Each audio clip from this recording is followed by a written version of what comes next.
All right, let's get this party started, shall we?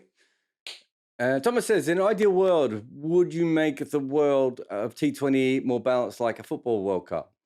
You make the World T20, so regional qualifiers involving the test nations. And yeah, in a perfect world, you would have more qualifiers. There obviously are bringing in more different kind of qualifying tournament, which is going to be better than what we currently have. But yes, if you, whether it be the T20 World Cup or the One Day World Cup, right, you should have to qualify for it.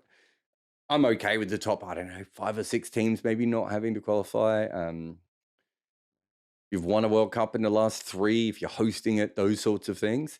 But yeah, I've said this so many times, and look, it's a bit silly. The reason that Test cricket was played in South Africa is because rich English people like going on a holiday to South Africa, right? That doesn't mean that South Africa should qualify for every tournament ever, or that England should qualify for every tournament ever because they invented sport. That's not how sport works, right? Greece don't get to qualify for every Olympics. In all their athletes that they want to take with them, you qualify. That's what sport is supposed to be about. The best teams available at that time. And it's a ridiculous situation that we're in professional sport, where in cricket we don't think that qualifying is real. Well, I say that, and then apparently we think it's really real at certain times. Remember, if you've got any questions, line them up in the Wagon Wheel chat, and I'll get to them when I can. Ian says, which T2011s, whether domestic or international, have been the most well-rounded in terms of fulfilling roles, in your opinion?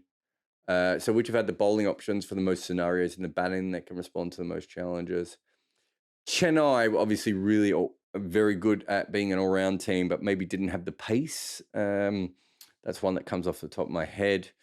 Batting, I think they were pretty well. They could bat all the way down. They were pretty good. I'm trying to think. England. I suppose we've never seen the ultimate England 11, where Wokes, Archer, Moeen, Adil Rashid would give them incredible depth, flexibility with their lineup. Maybe you throw Sam Curran in there as well if you wanted to. I don't think we've ever seen that fully fit and functioning. Certainly not at a World Cup. They may have played some games with that. I'm trying to think of anyone else. West Indies never had a wrist spinner, but probably never had a proper 90-mile-an-hour bowler either at their peak. That was supposed to be a big fella, wasn't it? And he never quite came through. Yeah, I'm trying to think if there's any other franchise teams I'm missing. I suppose, Mumbai had that incredible, when Karan Pollard and the two Pandyas could both bowl. They certainly had a very good team there. That Bumrah, didn't they? That Bolt leg spin was fine. Not great, maybe openers, but I think they were pretty good. So those are the ones off the top of my head, Ian, that probably had a bit more flexibility. I'm probably missing a couple there too, but those are the ones that come to mind straight away anyway.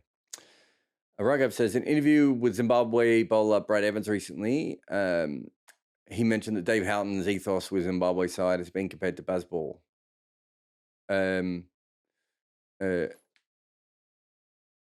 Okay, I mean, this is T20 though, so Bazball's not a T20. It's a test thing. I think Bazball is one of those phrases that become so popular now that it's kind of moving everywhere. I would assume what Dave Houghton was saying is that we want to be more aggressive in T20 games. They've certainly had a lot of success of recent times, Zimbabwe. What rate would you have to score at in, was it Punjab last season when they tried to score at 10 runs and over all the way through the innings? I think you'd have to do something like that to be a Bazball in T20. I certainly haven't seen anything like that in Zimbabwe. I think probably what it just meant was that we're being told that it's okay to fail. We've certainly seen them attack a little bit more. We saw it in the... Who did they lose to? Was it Ireland? God, I can't remember. The West Indies game. We saw when they lost to the West Indies, they certainly had backed themselves to attack their way out of a hole. But I didn't see anything there that was, that particularly revolutionary that I could see. Lewis says, please may you describe the role of an enforcer in a bowling attack. Yeah, I suppose that's come in. I wonder when that started. We've had Pakistani fast bowlers who've specialized in middle overs, or certainly, Hassan Ali was maybe one of the first, but I wouldn't call him an enforcer. It's really a seam bowler who bowls in the middle, but is particularly fast and bowls short. So I suppose it comes out of Liam Plunkett. I'm not sure if it's 100% him. Umran Malik would be another one at the moment. Mark Wood is trying to be the Liam Plunkett replacement. I think if we have any others, Pat Cummins would probably do it for Australia. I can't think of any others, Lewis, off the top of my head. But that's what you're talking about. You're talking about someone who they might have more flexibility. They may be able to bowl in the power play and the death, but their real job is in the middle order. You pack your middle order in T20 with guys who can play spin, right? So they have the ability to have someone who can bowl 90 miles an hour and hit people. It means that someone like Suresh Raina would have struggled a lot more in an era where we had much more enforcers. And, I'm not picking on him. I'm sure there are lots of guys like that out there. He's just the most obvious one. And we saw it at the end of his career when people would start to do that with him. And then it's become more of a thing. It's really came through the one-day game. And it came through the one-day game because when we had the 4 players out rather than 5 players out in the middle, it meant that it was very hard to close off specific boundaries. And so what you then had a situation was where the only way to close off those boundaries was to bowl one length, and that length was generally short. So we've seen the West Indies try this a lot, but that's generally what the enforcer role is. So in Plunkett's case, and I suppose he's if not the beginning of it, certainly maybe the expert of it. He basically would bowl cross seam deliveries hard into the pitch. Some would skid through, some would take off, and then occasionally he would bowl bouncers. And because he was strong and he was fast, it was very hard to flat bat him back over his own head or over mid on or mid off, which meant that you then could have the 2 fielders out square and fine. And so that's really where that position came from. I don't know where the name came from. I'm sure someone hopefully out there will know, but that's my memory of sort of when that role started getting talked about. And still, weirdly enough, it's one of those things. It's like, it's like a lot of those things. He bowls a heavy ball. It ends up being used incorrectly. It's like baseball that we talked about before. But the very basic premise of it is that you can ruffle people up with pace in the middle overs, where usually, historically, they're more used to facing spin. Renee says, is Afghanistan slightly overrated as a cricket nature by a wider cricket community? Throughout the 2000s, when Bangladesh were laughing stock, yes, I see where this is going. So yeah, Bangladesh had a lot of big wins. I'd say that if you go back, it'd be interesting to see how much more cricket Bangladesh played than Afghanistan. So yeah, they haven't beaten some of the more major teams, Afghanistan, but they also only play them very rarely and very fleetingly. And they mostly play them at World Cups when teams should be arguably at their best. But Bangladesh didn't have a 90-mile-an-hour bowler when they started. They didn't have the world's best wrist spinner. They didn't have players who could come in and hit sixes. It's a different world than it was when Bangladesh played. And I mean, you could phrase your question the complete other way. Was Bangladesh slightly underrated? And that's what I said kind of all along. It took New Zealand, 39 years to win their first Test series? Bangladesh did fine. Just that people didn't know enough about history and jumped to conclusions. I thought at the time that Bangladesh did fine. I think Afghanistan's doing fine as well. Afghanistan is never going to win consistently because they don't have 2, 3, 4, 5, 6, 7 batters. So if you look at Ireland's great run was having consistent batters. That keeps you in the game, and then your bowlers can occasionally have a good day. Afghanistan don't have the ability to make consistent runs. It's not that they're not a good team. We know that individually there's a lot of talent there. We haven't seen enough of that talent come out with consistent batters.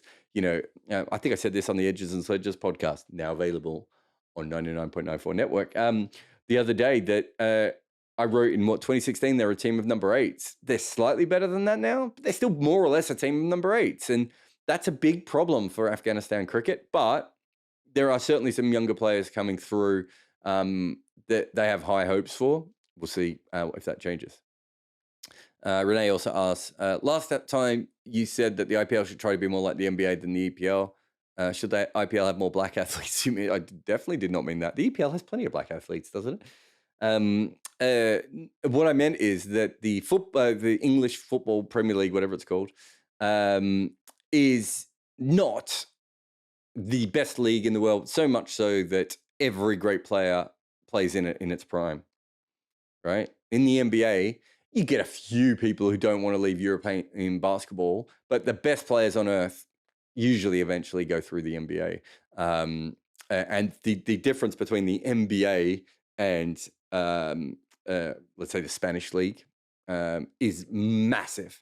The difference between the EPL and the football Spanish league or the Bundesliga or whichever the second best league is, French league, whatever, is not that massive, right? The quality of football is really quite level across all those, even if you, and I don't know if the Premier League's the biggest one. I suppose you'd have to look at Champions trophies, but I'm assuming they're quite up there.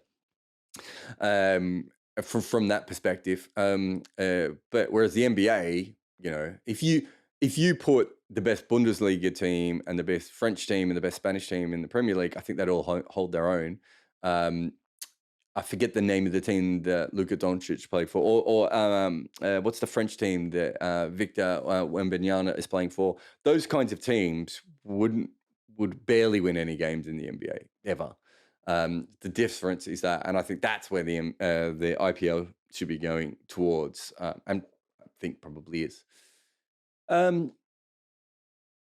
James says, is Joe Root England's best red ball off spinner? If not, who's better? No, Moeen Ali's still a better red ball off spinner. I mean, do we count him? I suppose maybe that's what you're asking. I didn't look enough at county cricket this year to give you a clear notion that someone else hasn't come through. Gareth Batty probably still thinks it's him and his coaching is another one. I mean, Joe Root is a really flawed off spinner. I don't mean that in a bad way. It just, he used himself beautifully when he was a captain. He used himself when the pitch was spinning a long way and he could bowl because he bowled really quick and that gave him an advantage. And he used himself against left-handers. You look at his record outside of those two things, they're probably a lot of better off spinners. But those two specific skills are really handy. And when you are the sixth option like he is, that's a huge advantage to have because your sixth bowling option should only really be used in emergencies or in situations when everything's in their favor. And I think that from that perspective, I would have thought that Joe Root used himself really well. So he's not a better, I'm sure there are better off spinners in the English game than him. I'm not sure he's a better off spinner than Ollie Rayner, for instance. I know Ollie Rayner's long gone, but do you know what I mean? Like even very average level English off spinners are better than Joe Root. But Joe Root's actual skills are still really, really handy. If he had to bowl like a full-timer, like the other English off spinners do, I think he'd average 50, 55 in Test cricket, maybe 45 to 50 in one day in first-class cricket. In first-class cricket, he probably should be worse. My memory is there's usually less left-handers, although not so many that would affect it. But he wouldn't bowl on fifth days as much, and he wouldn't bowl in Asia as much, and conditions that really suit him. So if he was playing first-class cricket in England, I don't think you'd be sitting there going, he's a spectacular off-spinner. But his actual skills, as I said, are really interesting and can be really handy for the English team in certain situations. Cam says, I just listened to an interview with human rights advocate and former Socceroo, that's an Australian soccer football player, Craig Foster, on Cricket Unfiltered about what cricket should be doing with Afghanistan in this World Cup. Have I cut the end of this question off? Oh, my God.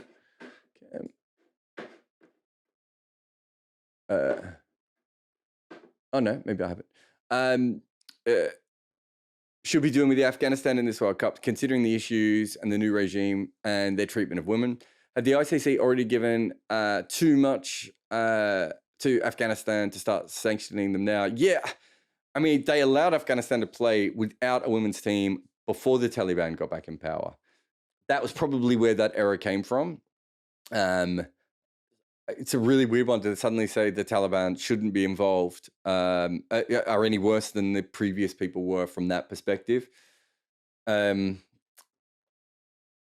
it's died down a little bit, obviously. When the Taliban first got involved, there was, legitimate talk that they may not play in the next World Cup and all this sort of stuff.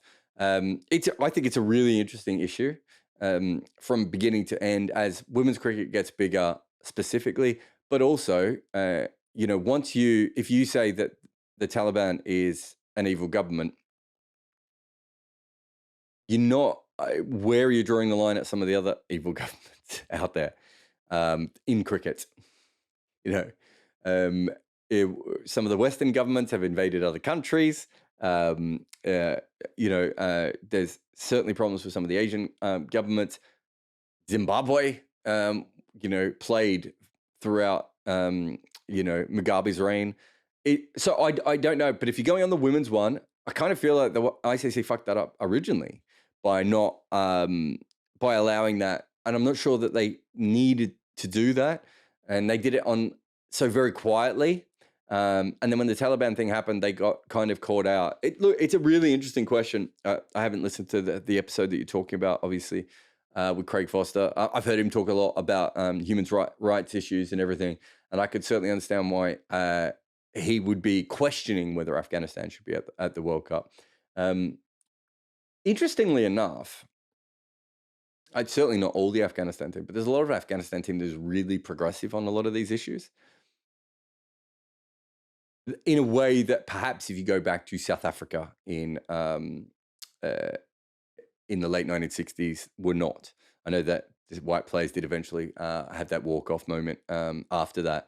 But I do think that there's definitely a different feeling than, obviously what happened with Rashid Khan when the Taliban took control.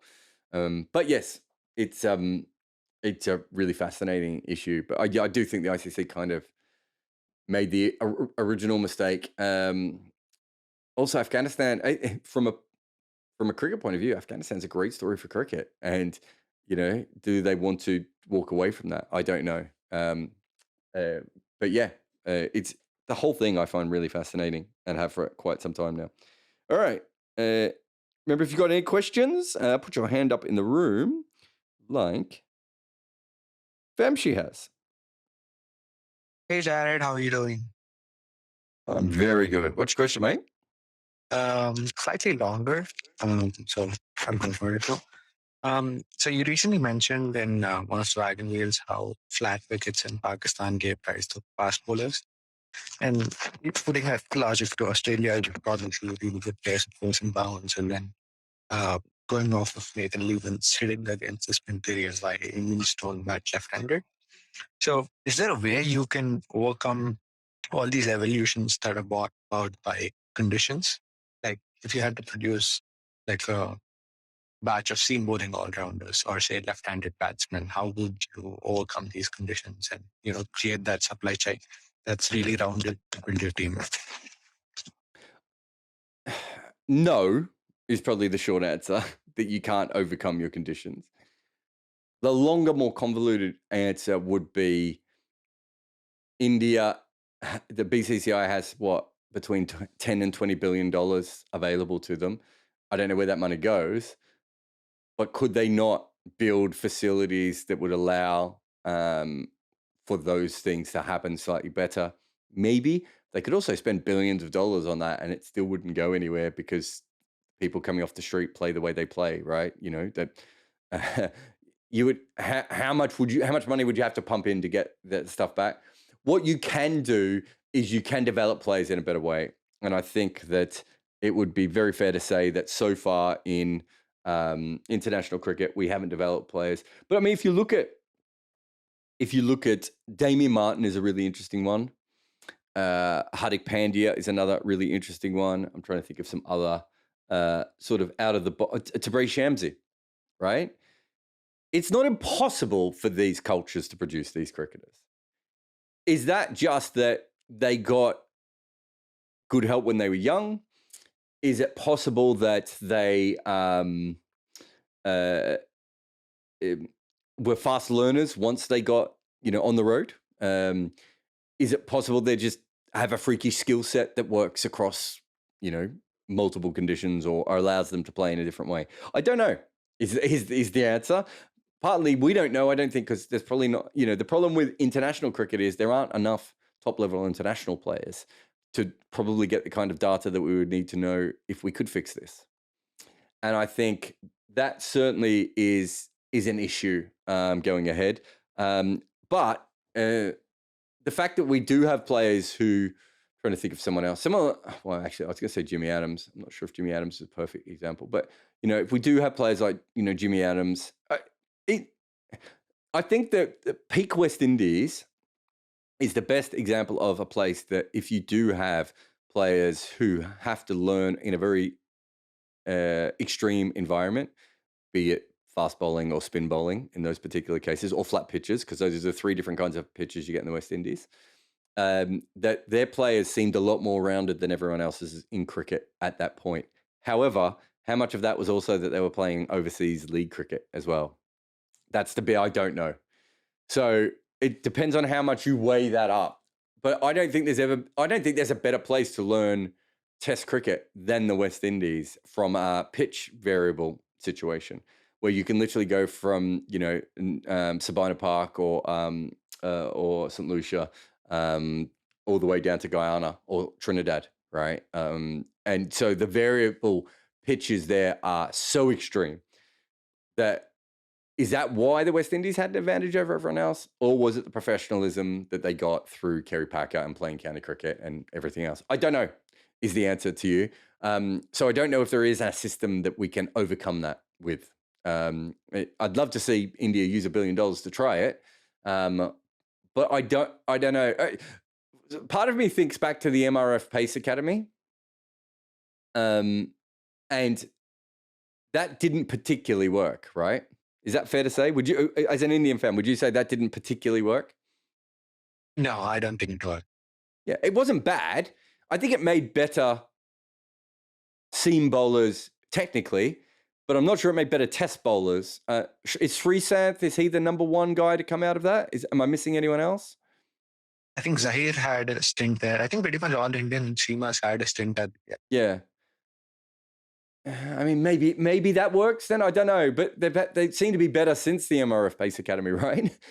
When it comes to seam bowling. So, I don't know. I thought a long time ago that, and this moment has passed, but I thought a very long time ago. I wrote this in 2007, 2008. That if you're running Australian cricket or English cricket, you should be doing a deal with Sri Lanka and building a state-of-the-art complex in Sri Lanka. And even allowing the Sri Lankans to bring players back and forth to your country as well. And literally having players there for 4 months of the year, preparing and getting better for cricket in Asia, so that you didn't have that particular problem. Players were already playing, this is before IPL obviously, but players were already playing in county cricket, and English cricketers were playing in club cricket in Australia. But what really needed to happen, I thought, was that a structured system. And I've talked to people in Cricket Australia about this, and they thought I was a lunatic for even mentioning it. Australia's kind of moved towards that with what they've done in the UAE, but not to the level that I would have ever envisioned it. I think that, but the problem is now you don't even have your cricketers for that long, right? So you really have, if you're going to do that, you have to do it with the kids who are 15 to 22. That brings in selection bias. Who's the best 15-year-old may not be the best 22-year-old, all those sorts of things. And you're investing a lot of money on a lot of guys who might end up being, parking attendants and lawyers and bus drivers. But that is probably the best way to be able to do what you're doing, because that's the period that they need to learn it. They don't really, it's much harder for them to learn it in their 20s than it is for them to learn it as teenagers. But that is not ideal, and I don't think anyone would ever do that anymore. I don't think that's what international cricket is for. India's the only place that maybe would do it, and I don't think they will. I think their franchises will take over, and the franchises probably don't want their players maybe to be as rounded, or maybe they do. Maybe they do if they want to win in America and South Africa and UAE. I don't know, but as it currently stands, the IPL is the most important. May I ask a follow-up? Yeah, if it's quick. Yeah. So South Africa had like a golden generation of all-rounders, late 90s to early 2000s, and then they struggled to replace Jack Carlis. Was there an evolutionary reason why they were able to produce really good seam bowling all-rounders, or was that just like an anomaly? It's not from the 90s. It started in 1890. Jimmy Sinclair, and those sorts of guys came through. Mike Proctor, even Peter Pollock could bat. Clive Rice, Brian McMillan, all the way through, right? So almost from the beginning, I'm probably missing some in the 1920s and 30s as well. They also had a few good all-rounders who were spinners as well, like Aubrey Faulkner.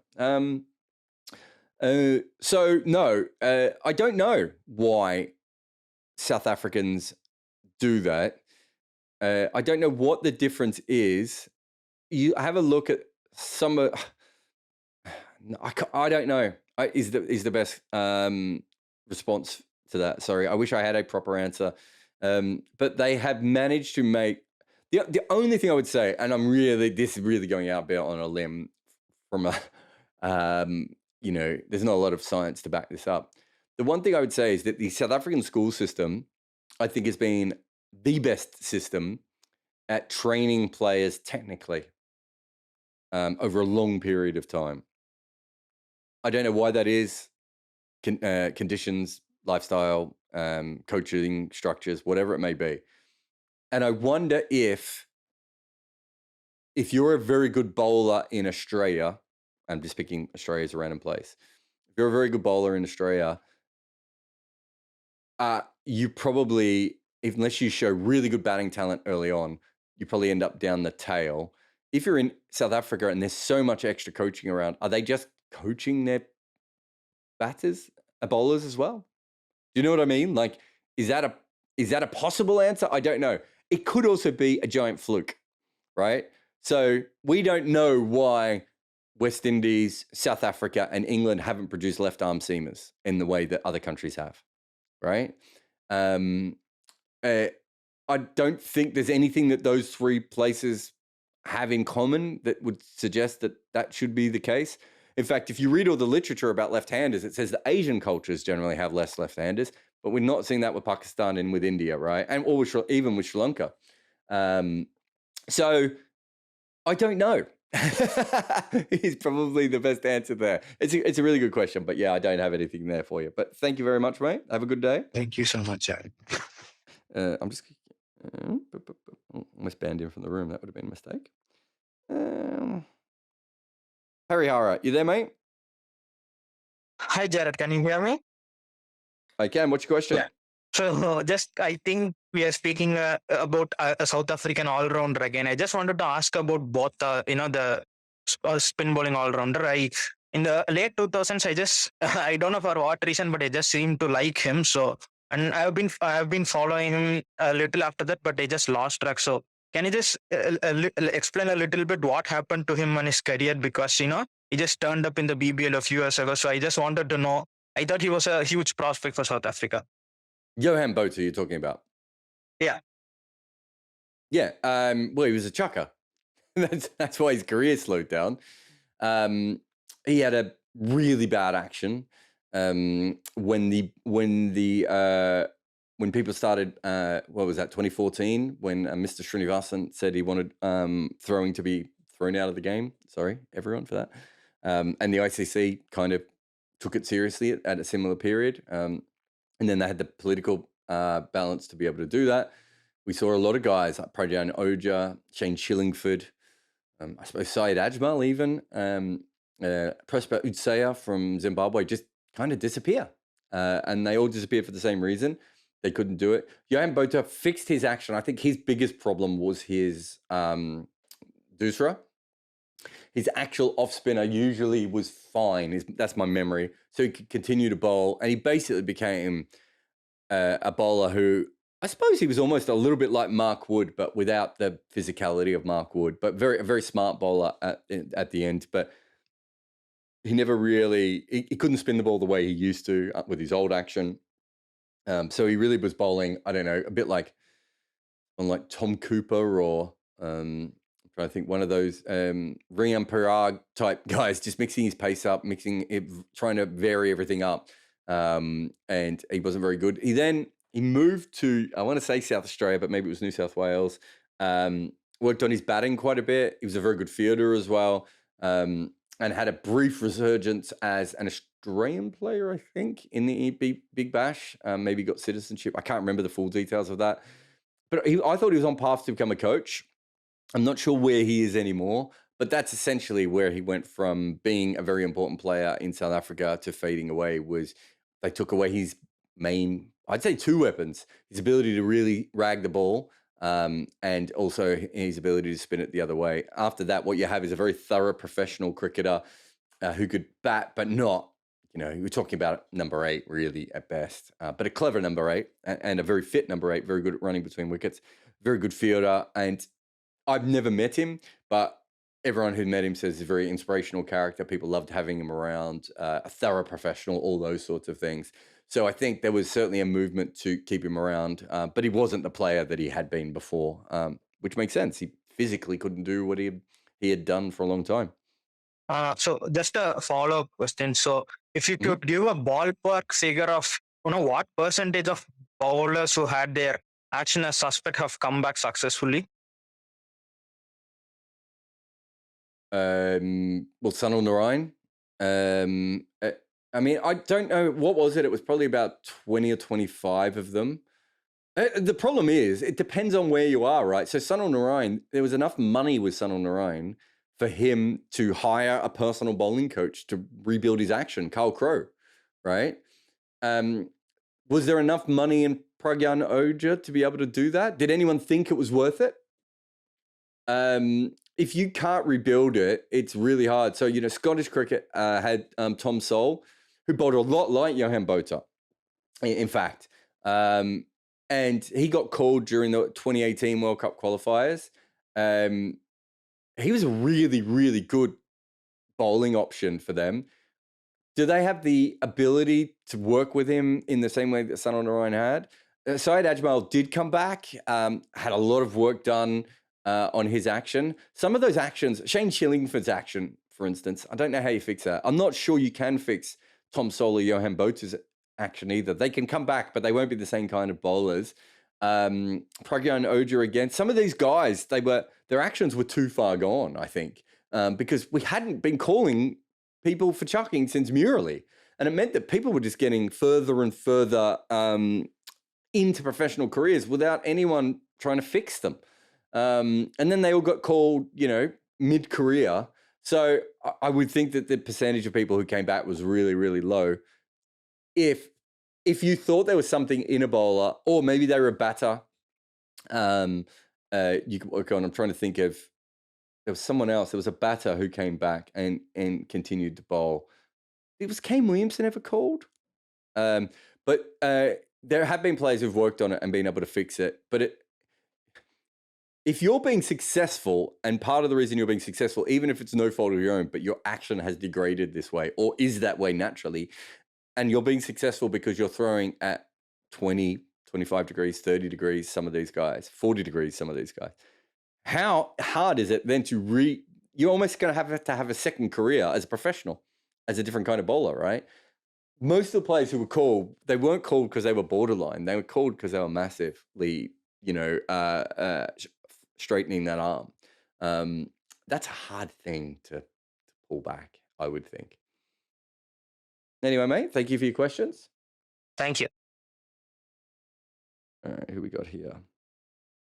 Will, you there, mate? Hi, Jarrod. I was just wondering, I didn't know if you knew anything about it, but there seemed to be some incredibly fast speed gun speeds coming back from the England-Australia series and stuff. And I didn't know whether, because especially Chris Woakes was hitting 140, and I think Stokes nearly did as well, and Sam Curran was well up there, higher than I'd ever seen him. I don't know if the England guys just made a big effort, we're going to just bowl as fast as we can every ball, or if there was something to it. Well, Woakes and Stokes can both bowl over 90 miles an hour. I mean, they've both been recorded, not consistently, but regularly over that speed. So if you told me they were in the low 140s, I wouldn't be massively shocked by that. What was Curran up at? I don't know exact figures, to be honest. I just remember there was a lot of people like really surprised. I probably should have got an exact stat, but No, that's fine. No, I mean, because Curran would be the easy one. If you said Curran was in the, low 140s, I think I'd be a bit more surprised, and I would say it was the speed guns. But without that, the whole technology. There is a persistent rumor that there are certain TV companies that use a hot gun. I think that's a term they use in baseball, where it's slightly inflated. I'm assuming the series you were talking about was on Fox. I'm not sure if Fox is one of the ones. It's not something that I spend that much time with. Also, I'm not sure. You watch Kyle Jamieson rush people, and then you look at the speeds that go up. I still think there's a real bias when it comes to the speed of bowlers, when it comes to the shorter bowlers. I don't know if you remember the old days of like Ian Harvey bowling at the same pace as Glenn McGrath. I don't think it felt that way if you were facing him, right? So I do think there is a bias towards shorter bowlers. So I try and look at it over a consistent period of time, rather than individual things when I'm looking at speed gun speeds. But when you're broadcasting, you read the number out in front of you and you don't question it that much. I can't remember who was I commentating on recently. Someone was bowling really fast. Was it Nokia, I think, bowling a really fast spell against India, and I was commentating for TalkSport 2 on the radio. And it's like, you do use it. I'm not sure how much in cricket it is talked about as much from that perspective. The only thing I would add is that Hawkeye, I would have thought would have been a more accurate thing, and I'm not sure they always put the Hawkeye number up. If they might use a different speed gun. So that would be my only, I don't know, thing worth putting. But there is certainly a rumor within cricket that there are not producers, but broadcasts that have a hotter gun. And that it shows a little bit more pace. I don't know if that's true or not, if we're being honest. I kind of feel if that was true, we'd seen more people cross 160 again, but I don't know. It's not, the actual science of it is not ideal. And realistically, the speed of which it comes out of your hand is maybe not the most important thing when it comes to those sorts of things. How fast does it come off the pitch, et cetera, all those other, how fast does it get together and everything else. But yeah, to answer your question, I didn't see those games, so I can't give you an exact answer. But if Sam Curran was 143 Ks, I don't know. I don't think it's Hawkeye all the time. Hawkeye certainly measure them. I don't know if it's Hawkeye that flashes it up on the screen straight away, though, because I don't think Hawkeye renders that quickly. Again, I haven't talked to anyone at Hawkeye, so maybe they do it now, and maybe it is more accurate than it used to be. But if you have a look at how long it takes for Hawkeye to render a ball for an LBW, that information does take a little while to be processed, and we seem to get the speed gun. We seem to get the speeds of the bowlers up pretty quickly on the screen, don't we? So I don't know. Is that answer? Thank you. No worries. Cheers, mate. Good question. Can't speak. Who have we got next? Keshav. What's that right? Hey, Keshav, you there? Yeah, hi Jarrod. Hey, mate, what's your question? Yeah, so it's regarding Sri Lanka. They qualified today, but in hindsight, do you think they would have actually preferred coming second and qualify to the more familiar group of Asian teams where they've just come after winning the Asia Cup and they've defeated India, Bangladesh, Sri Lanka, and now they're in the apparent group of deaths where the teams are stronger given the conditions. So if you were Silverwood or Shanaka, would you have preferred coming second? I suppose, but that's not really an option, is it? I mean, they barely got through as it was. I don't think they're in a position to try and force their way to coming second. And I don't think they're going to win in either group. I don't think they're going to make the semi-finals in either group. So I'm not sure it's going to make a huge difference to them. Really, I thought it would be easier for them in this group because they've come, with wins against three of these teams, and the other team would be the other group would be tougher for them. So probably they will fancy their chances a little more in this one. I mean, I see what you're saying, but they're not very. I don't think they're going to make the semifinals in either group. But you can't. What are you saying they should have done? Made it so that they came second? Do you know what I mean? It's not really an option for them to have anyway. On top of that, they lost their first game, which threw their entire campaign into a panic. So I don't think they were trying to gerrymander it so that they came second in the group. I don't think they would make the semifinals if they were in that other group either. Yes, they played them in Asia. This is completely different. They haven't impressed me so far in Australia. Maybe they've got the cobwebs out and they're going to be slightly better. Don't think just because they beat the other teams in Asia, they would suddenly be. I'm not sure their Asia Cup form was brilliant either. And if you look at their form over the last year, they've won about 50% of their games. And with that in mind, I'm not sure there is a group that they would have had great level of success in, unless they start playing a lot better than they currently are. And then obviously they can have some luck. But at the moment, they're not playing very good cricket. Don't think they'd be playing very good cricket if they went up against India or Pakistan or South Africa in the other group either, if we're being honest. But why did people then have so many expectations? Like I heard Bharat also uncovered that he thought Sri Lanka would do well in this World Cup. Well, they won the Asia Cup, and there was a lot of hype around them in the last World Cup. Not everyone does the deepest dive of numbers that I do. I don't know how many people went through, other than the problem with cricket as a whole at the moment is that we play in very different locations, and that there's so much cricket, it's hard to do a proper deep dive into how a team will go before a tournament because there's so much other cricket being played. So I know the teams in this group A and B very well, and Sri Lanka happens to be in there. I don't have probably as solid a view on some of the other teams in the next round of the tournament because I haven't had time to prepare for them in the same way. It's also possible that people overrated them because they just won the Asia Cup, which is a normal thing for people to do. I think if you go back through their Asia Cup form, though, they weren't. It's not like they won every game and dominated, is it? Right? And it was in Asia, and now they're in Australia, and they just lost to Namibia. And I don't think they batted particularly well against UAE or Netherlands. I said before the tournament, I didn't think they were a genuine semi-final chance team. I thought their best case scenario in this tournament was being in the conversation for the semi-finals, which they still might be. They've now played the proper warm-ups. Maybe they've got their cobwebs away and they'll be better. But based on what I've seen over the last year or so, I still think they're a pretty flawed T20 side. One more thing I wanted to ask your take on. So it's a different question. So Williamson and Bavuma. So Williamson had probably the worst IPL in the history, and Bavuma has had similar stats in international T20, but both are the captains batting at the top of the order. And how do you see them going into this tournament? Or do you see them continue in the format after this World Cup, regardless of the result? Well, Bavuma, I don't know. Bavuma's stats outside of international cricket for T20 are not too bad.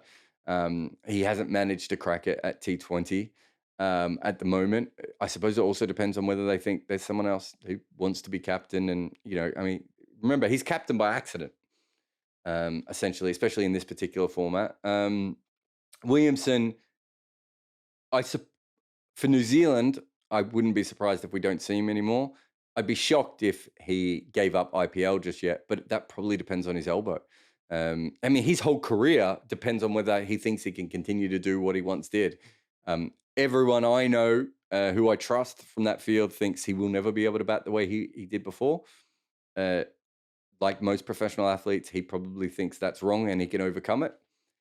The truth will be if he starts to make runs after or in this tournament or after this tournament and he feels good again, then he might continue to play. If he doesn't, then he'll probably pull the pin. Bavoom is still quite young. I think Bavoom is in his batting prime. Weirdly enough, I'm not sure Bavoom has ever batted better. He's been batting great in Test cricket. I think he's done some good stuff in one-day cricket. I know he struggled recently in India, but I think up until then he was certainly batting brilliantly in one-day cricket.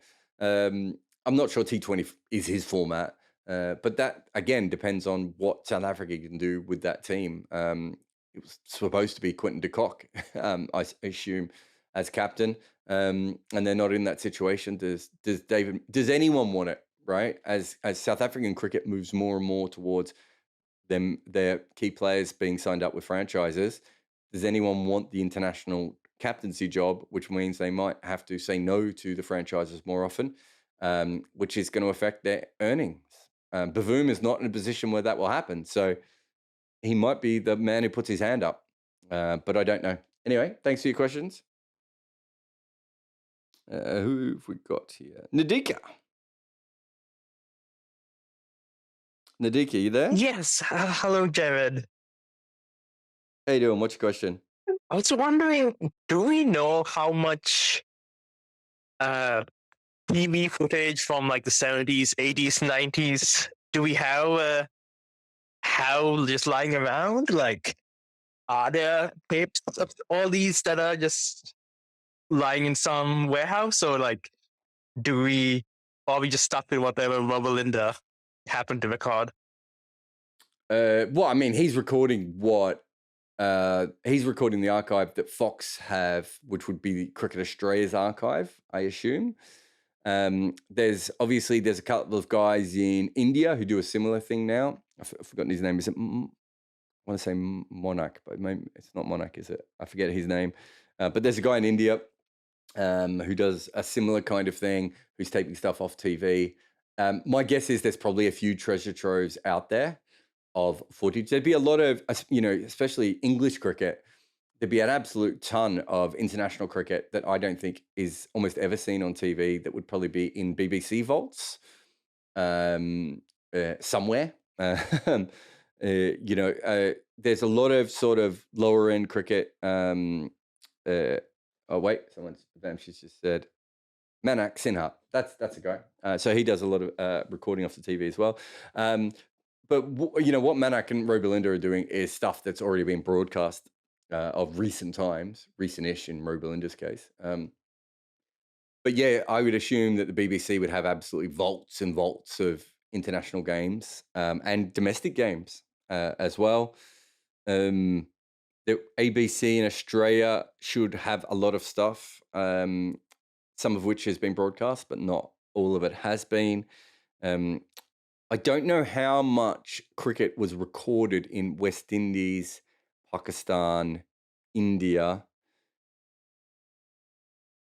even New Zealand should have had a bit, but I don't know what percentage of the games were recorded. We don't even have scorecards from all Test matches. Sorry, that's wrong.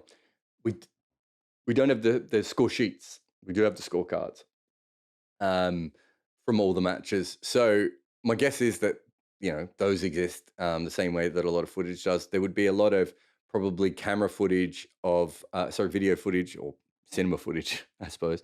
One camera footage from the side. So the old Pathé clips that you could see of the old England games where they had like one camera up high, and they went around the field a little bit. I'm assuming there's a few more games of that out there.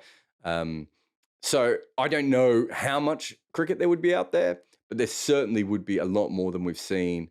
Even the World Series cricket, we don't see those games anymore. My guess is that Channel 9 would have those in their vaults as well. How much of that stuff has been digitized and how much of it is accessible, and who goes through it, I don't know. I have actually thought this a lot, especially with Robolinda becoming more mainstream. I don't know if the ICC were going to use Robolinda or if it was Cricket Australia, but I had a feeling there was a board that was interested in him, and not just him. There are other people out there, probably like Manak as well. Eventually, if you're a board, do you not want someone to digitize and put everything into a system because you could actually run it. You could get someone like those guys to go back and look at it, but put it through the modern computer software like MV Play or Kadamba's system or whoever, whichever system you use in your country, so that you could every cover drive that Garfield Sobers hit in your country, you could just whack up 20 of them in a row, which means it would be easy to use old footage. I would say that part of the problem with the old footage now is that outside of a few select highlights, like I don't know, Terry Jenner being hit in the head and those sorts of things. Not that was a highlight for Terry Jenner, but I would say it's actually not particularly easy to access that, even if the host broadcaster has those vaults. And so eventually what you probably need is cricket boards to go through every bit of footage that they can find, talk to the old broadcasters, digitize it, and then have it accessible for modern broadcasters to be able to use. Although there's sometimes problems with that, but that is, Cricket Australia have basically built their brand on cricket video footage over the last few years, online. The writers are, their writers are leaving again. The writers don't get to write what they want anyway because they're working for a cricket a cricket board. So it's really, the cricket.com.au really is a video sort of platform. Other boards will probably work that out as well. There's good money in old highlights, but you need someone to go through it. And I think that's probably why we haven't seen as much of it. And perhaps in this YouTube-driven world, things about like that start to change. But I don't know if they will or not. Cricket Australia could have hired Ro Belinda any time in the last, 15 years? And maybe he doesn't want to do it, but he's not the only person out there that does stuff like that. Laurie Colliver has a lot of old footage as well that he's taped. There's a lot of guys. Ro Belinda, the big difference with Ro Belinda is he's very good at accessing the footage. So he must be good at the way he stores it and the way he keeps it and tags it, and that he shares it. Not everyone does that. So it is a little bit different. Thanks for your question, though, mate. Thank you, Jarrod. All right. Oh, I was about to say that's it. She's already asked a question, so I'll take one more from William very quickly. Hey, William, what's your question? Yeah, I've got a bit of sore throat, so I'm sorry. But my question was about the T20 World Cup, and I was wondering, especially with the expansion of teams, whether you think that there'll be more of every team like entering on an equal footing rather than having like the qualifying within the tournament that we currently have now before like the Super 12. So, the next tournament will be different. So there will be more of a normal World Cup next tournament. Is that what you're referring to, or is it? Am I missing the question? I didn't know that. I knew it was expanding. I didn't know it was actually changing. So thank you. Yeah, so I think the idea going forward is to have a more football-style tournament again. It's weirdly enough, it's not really working for them. A lot of it was to gerrymander the India-Pakistan game. I suppose they could. There's many other ways of being able to do that that they could have done, but they decided to take it in this particular one. But yeah, I think they will move towards it. Associate cricket's never been stronger. I think it will get stronger even more so over the next 5 to 10 years.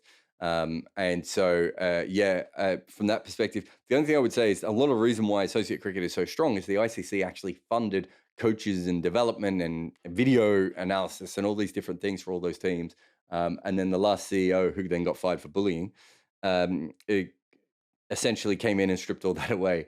So the next 5 years of associate cricket are going to be really, really interesting. And it might be that franchise cricket is the thing that helps the associates because some of their players get, Baz Delita is a perfect example of he's going to be a very good franchise player. Even if it's on a low level, he may not end up in an IPL team, but he's going to be a good player. So things might change there as well. Thanks for your question. And I'll just get Alan. Alan, you there? Yeah, hello. Quick one to finish off. All right. How do you think Ireland's T20 top order batting is going to fare, just in general for the next while? With kind of like Sterling out of form, Bob Burney doesn't seem to be up to much. No, it's really interesting. I've been thinking about it a lot. I don't know if you've seen much of my coverage, but I started to say they're a bit almost. They feel like Sterling or bust with that top order. I think Lorcan Tucker is a talent, but I don't think he's a top 4 talent at the moment. Whether he develops into that will be really crucial. Harry Tector, I do think, could be a really, really good player. Andy Balbirnie's just so confusing as a player. When he's in form, he looks like could be playing in any team in the world. And when he's not in form, you wonder how he ever made runs before. But I worry about Ireland's top 7, really, as an entire group. Curtis Camphor and George Dockrell did well the other day, of course. But I don't see that level of batting talent coming through. I hear from my friends who, work in cricket in Ireland and Europe and follow these things, that Scotland seems to have a bunch of younger players coming through that they think will be a good batting lineup, and Ireland don't. There's a lot of pressure put on Lorcan Tucker. It's not that it's not like anyone's saying he's going to be the savior, but I think there's a lot of pressure on him to bat up the order when he's not ready yet. But he has to bat up the order because that's why they had Andy McBride up the order, right? Because they literally can't find top order players. Harry Tector, I think, will probably handle that a little bit more because I think he's more ready for it. I don't see Lorcan Tucker as a top 4 international player, but he could be a really interesting 5, 6, 7 level of player. But if the fact that they're having to use him so high up the order, are they using him in the same way that they used Andy McBride and the same way that Dutch are using Bastilleida? Or are they thinking that he just has to be up there? But no, I think there's plenty of questions when it comes to the Ireland batting. They have not been able to replicate that level of batting that they had before. And I know it's a big concern within Irish cricket at the moment. And I'm not sure that there's maybe one. I'm trying to think of the young guy that's been hyped up to me. There's one player coming through that's quite young that's been hyped up. But it does feel like, from the discussions I've had with these teams and the people involved, that Scotland is the team that's found a little bit more younger batting talent to come through. I saw Jones make his runs the other day. And Ireland in a bit of a holding pattern with that. They seem to be able to find seam bowlers almost at will, good quality seam bowlers. And there's a lot of teams out there that would be happy with Mark Adair and Josh Little over the next probably 5 years or so. But the batting doesn't seem to be quite at that level. And I have concerns for it in all 3 formats, if we're being honest. Thanks for your question. I'm going to call it there, everyone. For those who don't know, we're doing a daily show a couple of hours after the World Cup every day on YouTube, the World Cup Mood Board, which has been great fun. A few changes happening in the 99.94 thing. So there's a couple of new podcasts to look out for very soon. Very, very soon, like this weekend soon, or early next week for one of them. Obviously, Edges and Sledges have come across. I did a crossover episode with them recently, so go have a listen to that. But there's certainly a lot coming on with 99.94 during this World Cup. And we're trying to do a video / written piece every day. And I've got a bunch of podcasts. I think we've got 2 crossover podcasts due out this week, and another crossover. I should say introductions to new shows coming out this week. So one that I think is going out on Sunday, another one that will go out on Monday, I believe. And then the week after, we've got another one. So lots of new shows coming up on 99.94. So if you're following a major team, the chances are by the end of this World Cup, we should have most of them covered. And we're not that far away from some of the other lower end international teams as well. And lots of new things happening at 99.94. As always, thanks to Bodyline T-shirts. Got the Lily on today. God, I almost dropped my phone. And thank you to everyone for coming on to the Spotify Live to chat with us again. Just keep an eye out and I'm doing lots of stuff. I won't be sleeping during this World Cup, it looks like. Talk to you next time.